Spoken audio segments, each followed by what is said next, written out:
Kembali di Newsroom, pemirsa, Rismon Sianipar akhirnya mengantongi surat perintah penghentian penyidikan dalam kasus dugaan fitnah ijazah Jokowi.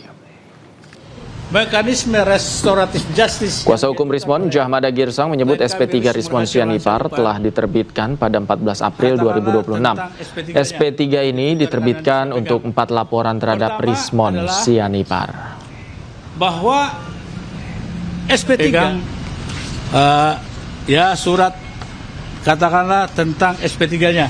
Begitu juga rekan Anda sudah pegang. Pertama adalah bahwa SP3 dari proses 3 Maret sampai kemarin tanggal 14 sudah mengeluarkan SP3 untuk proses mekanisme restoratif justice untuk klien kami Rismon Sianipar. Jadi tanggalnya adalah tanggal 14. Jadi saya bacakan ya. Penghentian penyidikan.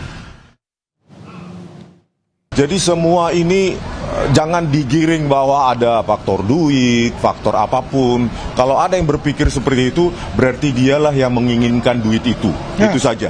Mereka sajalah yang memikirkan duit itu. Karena apa? Seperti kemarin yang saya jelaskan bahwa orang minta maaf seharusnya membayar ganti rugi itu pihak yang meminta maaf. Logikanya jangan jongkok.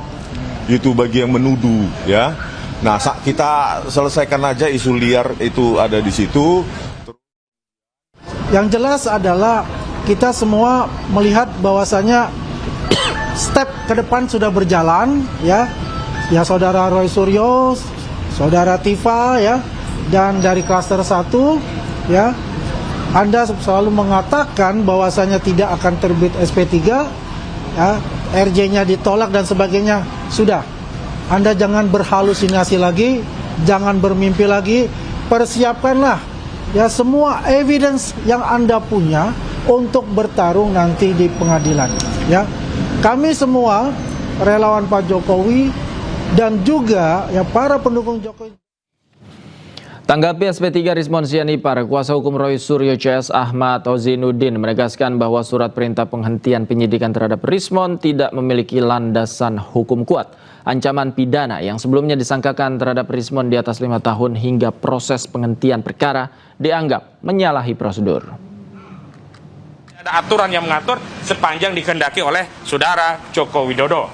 Dan karena itu, secara formil, secara proses dan prosedur, kami nyatakan bahwa SP3 baik yang sebelumnya telah diberikan kepada Egy Sujana dan juga terhadap Damai Hari Lubis atau hari ini yang kabarnya sudah diberikan kepada Rismon Sianipar dengan ketentuan pasal 32 dan 35 yang di atas 5 tahun, yakni 12 tahun penjara, kami nyatakan tidak sah.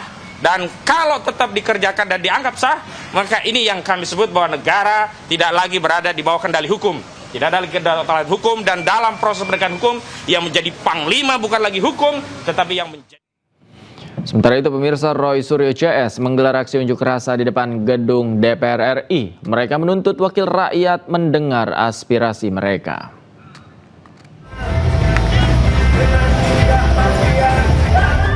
Roy Suryo CS datang ke depan gedung DPR MPR bersama puluhan orang lainnya. Sambil membentangkan spanduk dan poster, mereka menuntut agar Joko Widodo ditangkap dan diadili. Rombongan Roy CS datang dengan berjalan kaki dari arah flyover Gerbang Pemuda. Dari atas mobil komando, Roy menyampaikan orasinya tentang ijazah Jokowi. Menjadi gubernur, kemudian menjadi presiden 2 kali, ternyata ijazahnya palsu. Roy Suryo didampingi oleh para pengacaranya yang secara bergantian menyampaikan orasinya. Hari ini adalah jawaban dari kami, semua aktivis yang bergerak di dalam mengungkap kebohongan dan mengungkap kepalsuan dari 99,9% ijazah palsu Jokowi. Ya, banyak komentar sebelumnya.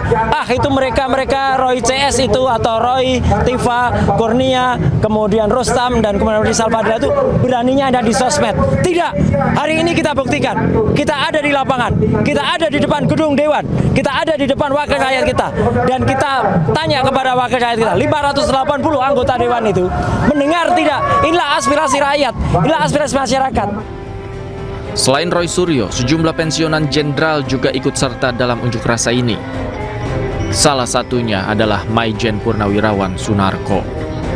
Dari Jakarta, Tim Liputan iNews melaporkan. Kita ke informasi lain, pemirsa. Usai menjalani pemeriksaan oleh Satgas Pencegahan dan Penanganan Kekerasan PPKUI, status akademik 16 mahasiswa terduga pelaku pelecehan seksual dinonaktifkan. Ke-16 terduga tidak diperkenankan mengikuti kegiatan akademik hingga 30 Mei mendatang.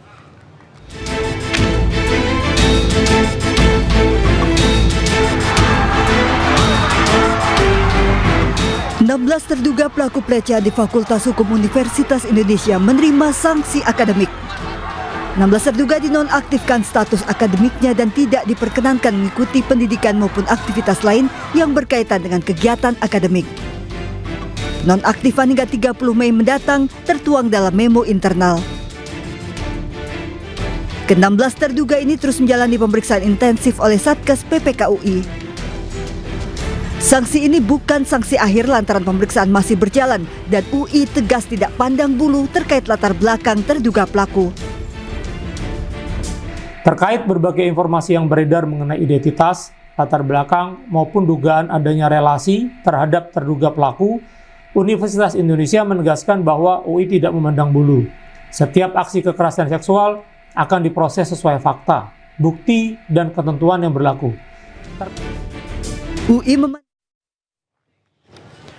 Kasus kekerasan seksual juga terjadi di lingkungan Universitas Padjadjaran atau UNPAD. Seorang mahasiswa asing yang menjalani program pertukaran diduga menjadi korban kekerasan seksual oleh oknum dosennya.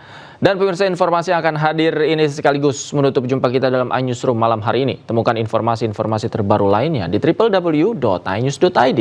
Cuplikan tayangan berita iNews juga dapat Anda saksikan di kanal YouTube @officialinews. Saya Davi Pratama pamit undur diri. Terima kasih, selamat malam. Sampai jumpa.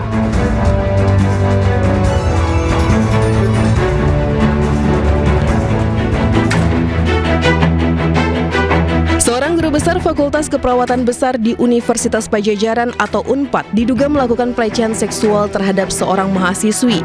Isi percakapan pelaku di media sosial kepada korban yang merupakan peserta program pertukaran pelajar tersebut viral di media sosial. Isi pesan tersebut dinilai tidak profesional dan melampaui batas etika akademis. Salah satu yang menjadi pusat perhatian adalah saat pelaku meminta korban mengirim foto pribadinya. Universitas Padjadjaran langsung mengambil tindakan tegas dengan menonaktifkan sementara guru besar yang bersangkutan dari seluruh aktivitas akademik. Kebijakan diambil setelah menerima laporan lengkap dari korban. Pihak universitas juga memberikan pendampingan kepada korban yang diketahui merupakan mahasiswa pertukaran atau exchange student. Untuk kasus ini kami sudah mendapat laporan dan segera mungkin setelah mendapat laporan kami menonaktifkan yang bersangkutan dari proses belajar mengajar untuk memastikan seluruh proses berjalan secara objektif dan sesuai dengan aturan perundangan yang berlaku. Dan kami pun melakukan pendampingan dan juga pendalaman pada korban dan mudah-mudahan dalam waktu yang sangat tidak terlalu lama kami sudah dapat memastikan bahwa apa yang terjadi dapat ditindaklanjuti sesuai dengan peraturan yang berlaku. UNPAD menyatakan terbuka menerima masukan maupun laporan dari berbagai pihak terkait dugaan kasus tersebut. Universitas Padjadjaran juga bekerja sama dengan sejumlah pihak terkait guna memastikan proses penegakan keadilan berjalan dengan baik. Dari Sumedang, Jawa Barat, Beben HVA iNews melaporkan.